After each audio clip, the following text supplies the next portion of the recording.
সামনেই আসছে বাঙালির অত্যন্ত জনপ্রিয় উৎসব জামাই ষষ্ঠী। আর এই বিশেষ দিনে জামাইদের পছন্দের খাবার দিয়ে আপ্যায়ন করার রীতি রয়েছে বহুদিনের। তবে যারা নিরামিষ খেতে ভালোবাসেন তাদের জন্যও থাকা চাই বিশেষ পদ। আজ সেই কথা মাথায় রেখেই বানিয়ে নিচ্ছি খুব কম উপকরণে দারুণ সুস্বাদু পনির ইয়াকনি বা ইয়াকনি পনির।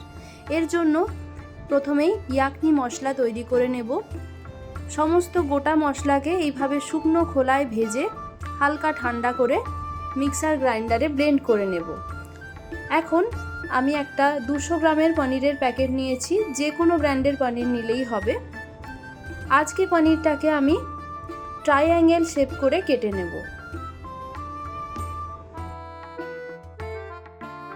আপনারা চাইলে যে কোনো শেপের পনির কাটতে পারেন, যেহেতু বিশেষ দিন তাই একটু অন্যরকমভাবে পনিরের পিসটা কাটলাম। এদিকেই ইয়াকনি মশলাটাও তৈরি হয়ে গেছে।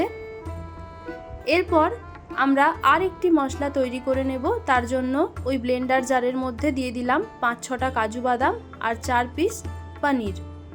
সামান্য একটু জল দিয়ে ভালোভাবে পেস্ট করে নেব। এবার কড়াইতে অল্প একটু ঘি দিয়ে পনিরের কিউবগুলোকে হালকা এপিট ওপিট গোল্ডেন ব্রাউন করে ভেজে নেব। এর সাথে দিয়ে দিচ্ছি একটু বড় করে কেটে রাখা ক্যাপসিকাম আর টমেটো কুচি। সব কিছুকে একটু 2-3 মিনিটের জন্য ভেজে নিয়ে তুলে নিচ্ছি। এরপর ওই কড়াইতে সামান্য একটু আমি ওই 1 চামচের মতো সর্ষের তেল দিয়ে প্রথমে দিচ্ছি আদা কুচি আর কাঁচা লঙ্কা কুচি।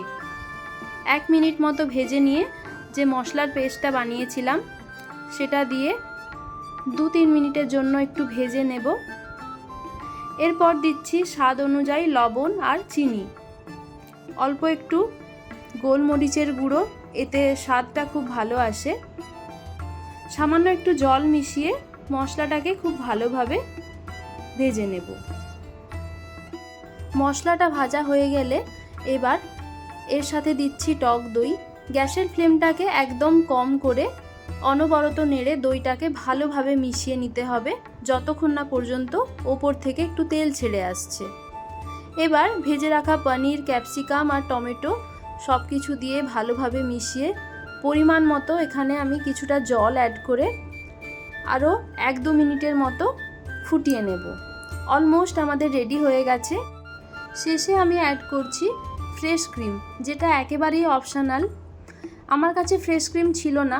2 চামচ গুঁড়ো দুধের সাথে সামান্য একটু জল মিশিয়ে একটু ঘন করে গুলে আমি অ্যাড করছি।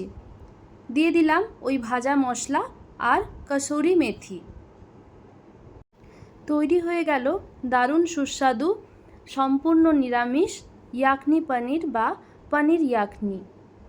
বিশেষ দিনে এই ইয়াকনি পনির বানিয়ে রুটি, পরোটা, ভাত, পোলাও যে কোনো কিছুর সাথে পরিবেশন করুন। বাড়িতে বানিয়ে জানাতে আমাকে ভুলবেন না কমেন্টে কেমন লাগলো এই রেসিপিটা আপনাদের।